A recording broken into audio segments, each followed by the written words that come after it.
the press conference. We are joined today by Team Vitality. If you have a question for anyone on the screen in front of you, please use the Zoom hand raise feature. First question from Brandon Esports GG.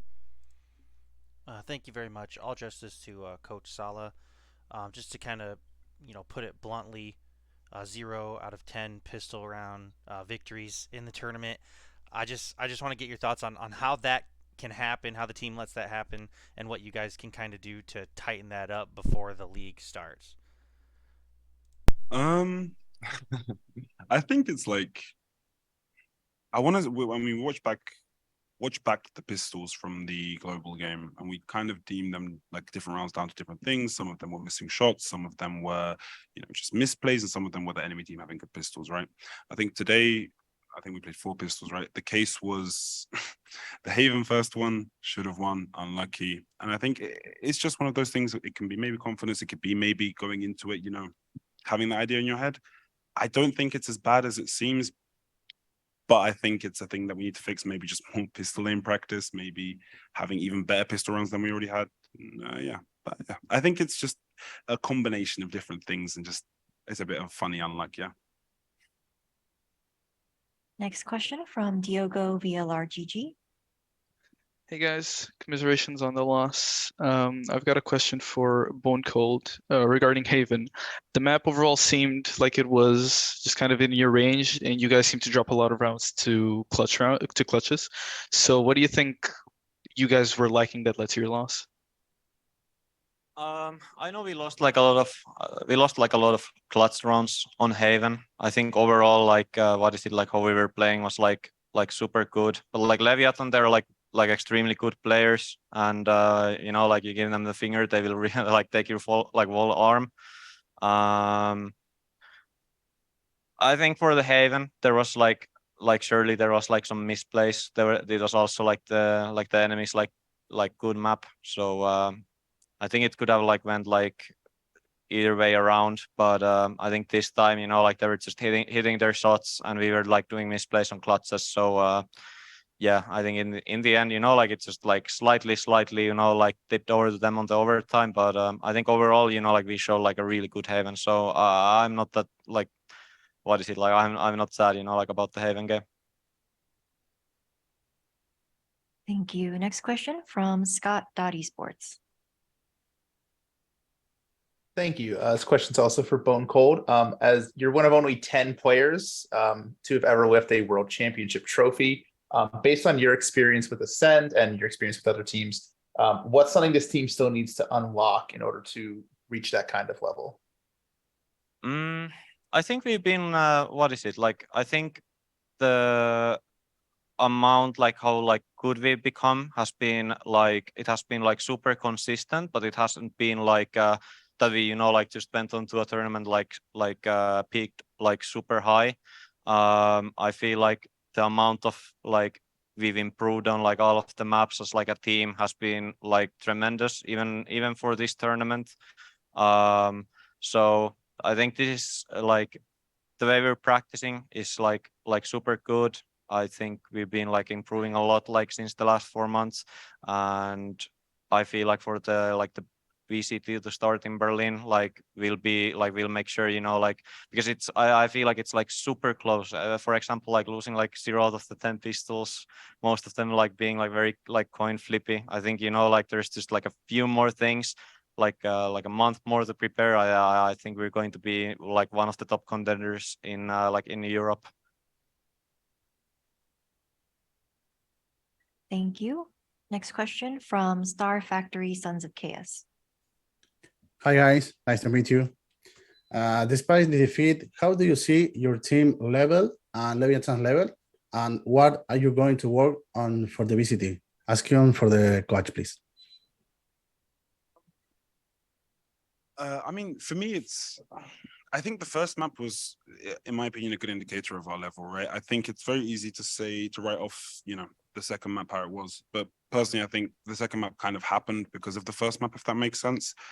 I think playing on in front of a crowd, in front of a stage like this, a crowd like this is a first for a lot of people on the stage, including me. And I think that does obviously have an effect. That does obviously do things. And I think just getting more used to that will help us a lot. To be honest with you, I think it is something that's that requires time and requires experience. And yeah, I think in terms of Leviathan's level, I think coming in, we were of course the underdogs. I think we went into Haven and played and showed that we're not that far off. I do think they have more experience than us. I think that's something we can gain and something we can catch up on with other teams. I think in terms of other stuff, we're not that far behind. I'd personally say. Thank you. Nice to meet you. Thank you. Next question from Diogo VLRGG. This question is for Sala. It's a bit of an off-topic question, but I'd just like to get your opinion on the 2023 shuffle in MEA compared to the shuffle that happened over in NA. So we're talking about the rosters, right? For franchise. Correct. Yeah, I think what happened was because of the way the American League was kind of done and the way the EU League was done. In EU, we saw a lot of the same faces that were in the top already, just kind of joining different teams, just shuffling, if that makes sense, rather than it being there wasn't a massive amount of new faces being added to the top scene. I would say. I think this amazing player Sender is one of them, one of the few. I think in NA, because it was 5 American teams and 5 LATAM teams, there was a lot more. It basically ended up being a lot more condensed. So we saw rosters adding pieces they already needed or stuff like this, and so their rosters became more condensed. It became more less just everyone going to different places, rather just everyone trying to make the best team possible, if that makes sense. Yeah, so I think it's just a difference of team sizes between the two leagues, and yeah, I think EU just everyone went to different places, new faces, same faces in new places, and I think in NA we saw a lot more, quote unquote super teams being built. Thank you. Next question from Pedro at BlixGG. Hi guys. Likewise, commiserations on the series loss. I got a question for Twiston. As a fellow Jet player in Pearl, you faced off against Taco Leo, who popped off. In that match specifically, I think there was a graphic shown in the midway point of the map in which Taco Leo had like a 477 ACS, and I just want to know your thoughts on facing him and how he performed in Pearl. And what about his performance, stood out from you based on your perspective? I think he played great. Like, there's nothing we can do about it. He played great. His team's he had great support from his team, and they played better today as a team. So that's why he popped off. We couldn't deliver it today, unfortunately, but I see him as any other Jet player. Of course, I have respect for him, but I don't take it that serious, because I popped off as well, like games before that, and it's just only because of my team. And today we failed to deliver it as a team, and we win as a team, and we lose as a team. That's all I have to say. Thank you. Next question from Scott Dottie Sports. Thank you. I have another question for Coach Sala. Based on the other performances from EMEA teams you've seen in this tournament, and based on how well you yourselves have played, how do you think you stack up compared to some of the other teams in your league heading into VCT play? So in terms of the EMEA Regional League, it's always hard to say before something like this, but I would still, I still do confidently believe we are at the top echelon, if that makes sense, in the top half. I think for us, this game is a lot about experience in front of a crowd. It's a lot about experience in an event like this, first right event for, I think, again, everyone here apart from Mr. Bone Cold. So I think experience is going to be the key for us. I think in terms of, strategically, aim-wise, player mechanics, all of these things, I think we're definitely close to the top. And I think even just from, scrims, even the way we played on Haven, even the way, from what we've showed already, I think a lot of people would say the same and believe the same. Thank you. Thank you very much. That is all the questions we have today. Thank you very much, Team Vitality, for joining us.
Hello, everyone, and welcome to the press conference today. We are joined by Leviatán coming off of their victory against Team Vitality.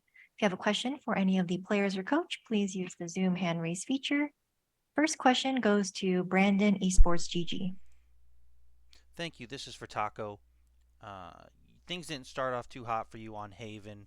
A lot of that overtime victory was thanks to heroics from the likes of Shy and King. But then you absolutely turned it up on Pearl. I just want to know, in between those maps, was there anything that King or perhaps Coach Orner said to you to kind of allow you to perform better once that second map came?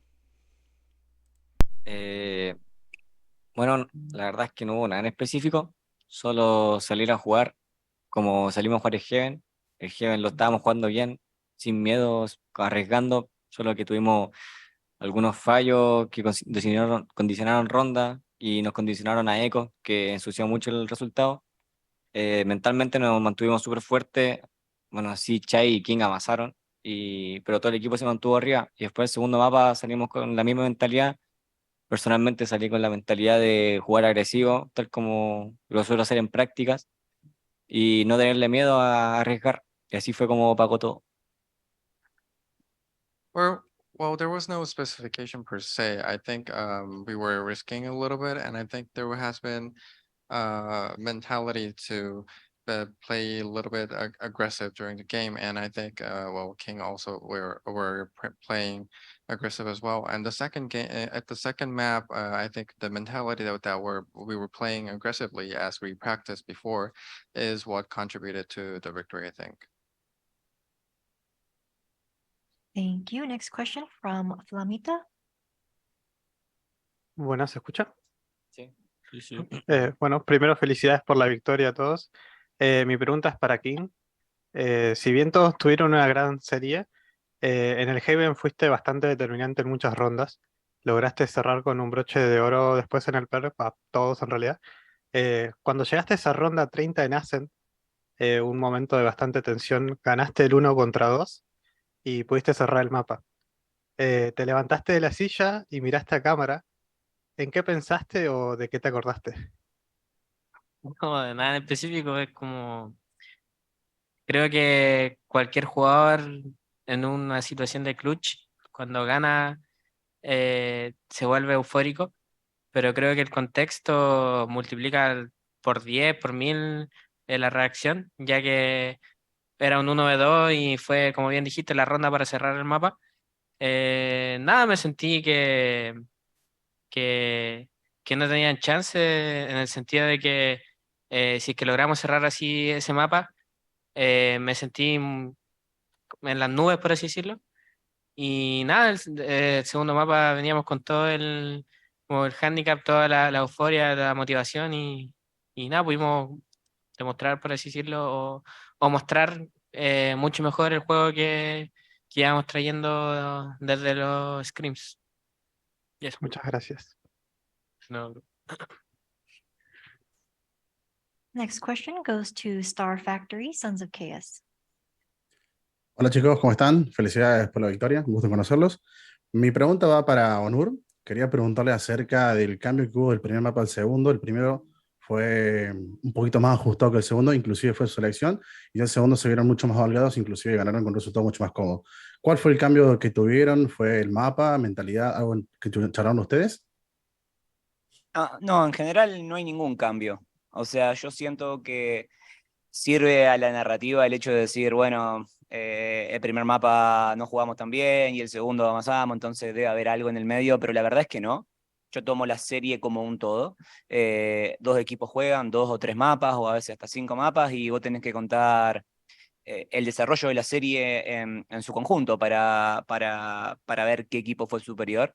Y creo que tanto contra Z como contra Vitality, si contás el conjunto de la serie, no quedó dudas que nosotros éramos un equipo superior, si bien no lo pudimos demostrar en los primeros mapas, porque como explicaban, hay situaciones que ensucian el resultado, como el eco que perdimos en Heaven, que tiene un impacto, tanto económico dentro del juego como anímico.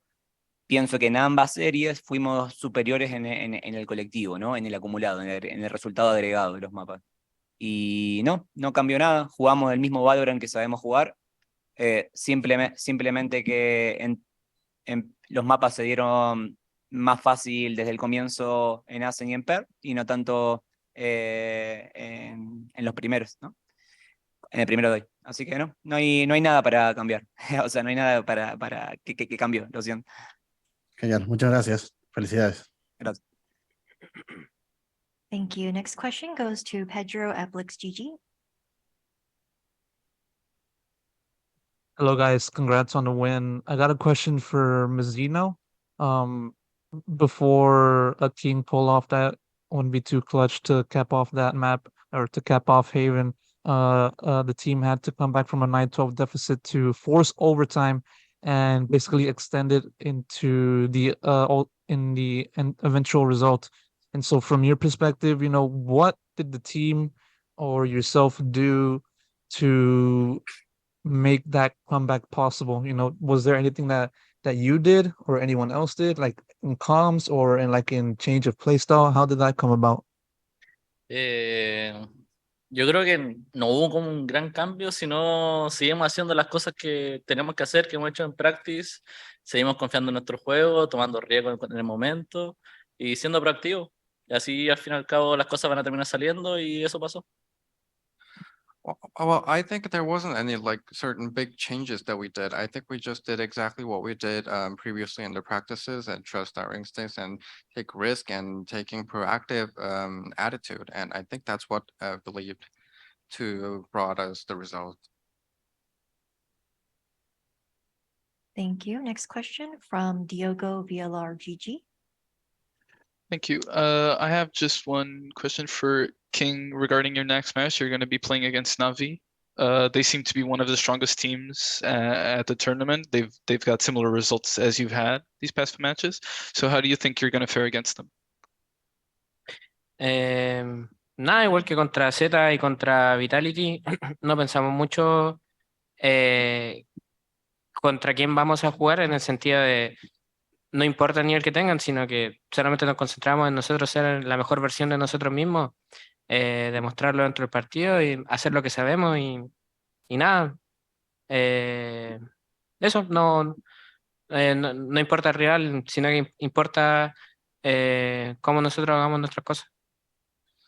Well, I think just as against Zeta and Vitality, I think it doesn't really matter who are we gonna match against. I think what matters is like showing our best version that we have, what we know so far, and yeah, that's what matters. Showing our best version of ourselves during the game. Thank you. Next question from Nicolás at Directo Bogotá. Hola chicos, ¿cómo van? Primero que todo, pues felicitarlos. Muy bien, bien jugado. Esta pregunta es para Taco. Creo, espero equivocarme, es la única raíz que se ha jugado en Haven en el torneo. Espero equivocarme, si no es así, es de las pocas, pero ¿por qué no jugar Jet? Pues conociéndote a ti, pues lo demostraste en el Pearl, la Jet insana que tienes. ¿Por qué no jugarla en el Haven? De pronto por esa jugada clásica que vimos hoy en el postplan de C y en el postplan de A, o es como que te sientes más cómodo personalmente? Bueno, un tema de composiciones, a lo que quiere jugar el equipo, al plan de juego. La Raze, hasta antes del nerf que fue en este parche, tiene un kit de habilidades súper fuerte que te ayuda, por ejemplo, el carro, 10 segundos, te puede ayudar a dominar rato, sacar una OP si es que no está la OP. Si estás TCT, tener el carro para fondo. Se juega más que nada porque así está armado la estructura del equipo en ese mapa. Ese es nuestro plan de juego. Y no buscamos la individualidad como por ejemplo yo jugar Jet, así como puedo sacar 30 kills, puedo sacar 5 si la juego bastante mal. Y nada, es como que le damos mucho más énfasis a buscar lo más práctico para el equipo, sin buscar ninguna individualidad como que sobresalte sobre el otro. Y yo personalmente pienso que la Race, hasta este parche, es un pick muy fuerte en Heaven si se juega estructuralmente. Tiene muchas habilidades que pueden ayudar al equipo. Thank you. Next question from Flamita. Buenas nuevamente. Este caso la pregunta es para Rodri, para Onur. Bueno, felicidades primero que nada, Rodri. Eh, Mi pregunta va más orientada al tema de preparación. ¿Cómo se preparan mentalmente antes de cada serie? O si están siguiendo alguna rutina o cábala, también puede ser. Sí, no, cábala no, porque creemos como en el trabajo duro, no en la suerte. De hecho, venimos trabajando con un staff que está detrás de cámara. Tenemos un psicólogo que nos ayuda, Nacho, mucho, mucho, mucho. Tiene mucho trabajo con este equipo. Torito, Fer, incluso gente de Cloud, nuestro nutricionista, Christopher, nuestro performance coach que no está aquí con nosotros, y un montón, Fer, Charlie, Guido, un montón de gente que está detrás de este grupo que pone, defiende espalda con espalda, ¿no? A los jugadores y a mí. Y sí, seguimos con la rutina. Activamos antes los partidos para despertar el cerebro, por ejemplo. Tenemos muchas actividades como actividades físicas, ya las expliqué por Twitter. Entonces sí, dentro de la circunstancia intentamos mantenernos con una rutina que nos permita jugar y estar de la forma más consistente y estable dentro de los partidos y estar rindiendo frutos. Al menos creo que el balance es positivo. Gracias y muchos éxitos para el próximo partido. Thank you. Next question from Juan Prensa Esports. Sí, ¿qué tal? Antes que nada, muchas felicidades, chicos. Mi pregunta es para Shai y para Tuli. Este, eres sin duda el jugador más joven del equipo, pero eso no te quita como a Mase. Tu año anterior fue muy bueno y este pinta a ser mucho mejor. No sé si lo tenías en mente, pero te hiciste 52 pepos en los dos mapas. Bueno, Sin duda, una CS de 304, el que más lo hizo en el equipo. Así que nada, me gustaría que hablaras sobre este proceso de un año al otro y cómo es que has ido trabajando, sobre todo, pues, sí, para ser mejor jugador. nada, o sea, siempre el año pasado siento que fue como el año como que evolucioné, como pasé de ser rookie a jugar como de verdad competitivo. Gran parte es porque Leviatán me abrió las puertas y confiaron como en el potencial que tenía. Y nada, o sea, agradecerle a todo el grupo de trabajo, al Pela, bueno, Onur, y antiguamente también a Beto, a todas esas personas que estuvieron en mi progreso porque me ayudaron mucho, me ayudaron como a sacar mi potencial que tenía dentro y esto es gran parte, es parte como de ellos porque nada, me pushean a mis límites y me obligan como a dar más de mí y nada, o sea, la disciplina y la constancia siempre trae su recompensa. Súper, muchas gracias. Felicidades, chicos. Thank Bueno. you. We have a question in the room. Bueno, lo primero, enhorabuena por la victoria. Luego os paso la factura al marcapaso del primer mapa, que ya estoy mayor. La pregunta es para Kain, para King en esta ocasión. Y es básicamente algo que ya hemos hablado con diferentes IGLs, y es que tú el año pasado cargabas con el peso de ser IGL y duelista y tener un poco esa doble condición de responsabilidad dentro del equipo. Este año ya tenemos sin el duelista y la verdad que desde fuera, si ya el rendimiento era bueno, ahora es extraordinario. Yo creía que no podía ser mejor y has demostrado que sí. Y te quiero preguntar si es una percepción solo desde fuera o tú desde dentro del juego también notas un poco eso de oye, ahora que no llevo el duelista, puedo centrarme más en mis play, o cómo estás viviendo esa transición, ¿no? de rol. Digo, tanto como de duelista como ahora en el día de hoy que ya juego más un rol de flex, creo que siempre he tenido, no sé si un problema, bueno, digámosle que sí, que me sobreexijo demasiado a mí mismo, en el sentido de que yo me considero muy bueno y siempre tengo buenos resultados en scrims, ahora también lo he podido demostrar en torneos, en el mundial también lo puedo demostrar. Entonces, hay veces que la caída es más fuerte cuando no tengo un buen rendimiento y ahí es cuando empiezo como a dudar, a decir, oh, estará bien todo esto. Ahí es cuando aparece Nacho, como siempre hemos dicho, que tiene mucho trabajo acá en el equipo, siempre me ha ayudado, increíble. Y nada, para mí sigue siendo exactamente lo mismo. Tal vez ya no tengo la presión, como dices, no sé, de tal vez hacer el entry, pero siempre tengo lo mismo en la cabeza, que individualmente ser lo mejor que puedo Y eso, independientemente del rol que juegue, voy a estar preocupado de eso y nada, eso creo que no, me siento igual que el año pasado en ese sentido y no ha cambiado, creo que casi nada. Gracias. Thank you. Next question from Star Factory, Sons of Chaos. Hola nuevamente. Chicos, mi pregunta va para Shai, King o Unur, cualquiera de los tres, no hay problema. Quería preguntarle acerca de la composición del primer mapa donde vimos Shai con una Killjoy, King con un Breach. Quería preguntarles acerca de cómo es este cambio nuevo, que mucha gente sorprendió de no ver a Shai con la Fade de siempre y King no está en la dualista. ¿Cómo es este cambio y ya están preparados o sienten que tienen más que trabajar?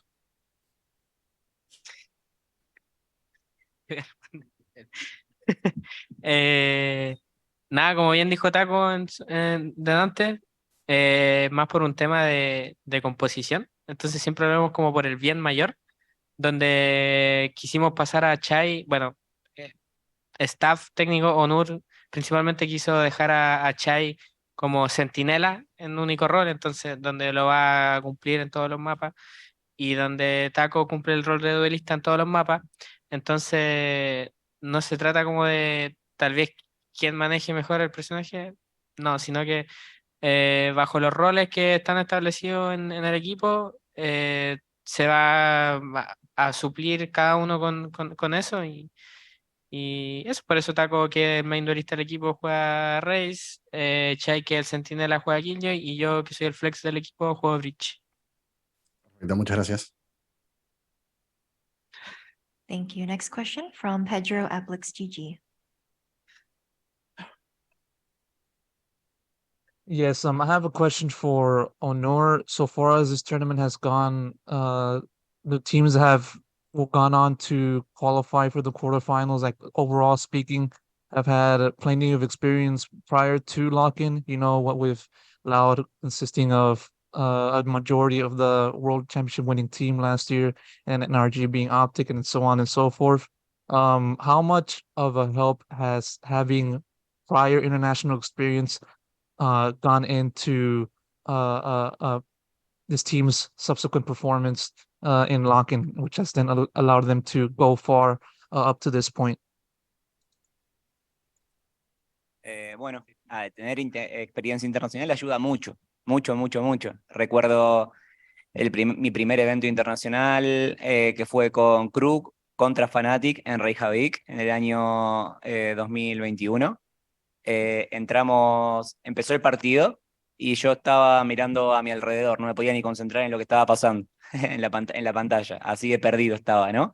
Ganamos 2 pistols y perdimos 13-4, 13-5, una cosa así, rápido a casa. Mucho ayuda, mucho, mucho, mucho, mucho. Hoy por hoy miraba las casas de apuestas y contra Vitality Leviatán era favorito. Y ustedes entienden que un equipo de Latinoamérica en menos de 2 años siendo favorito contra Vitality, lo que significa, nosotros lo veíamos años atrás en Counter-Strike, ¿no? A Vitality.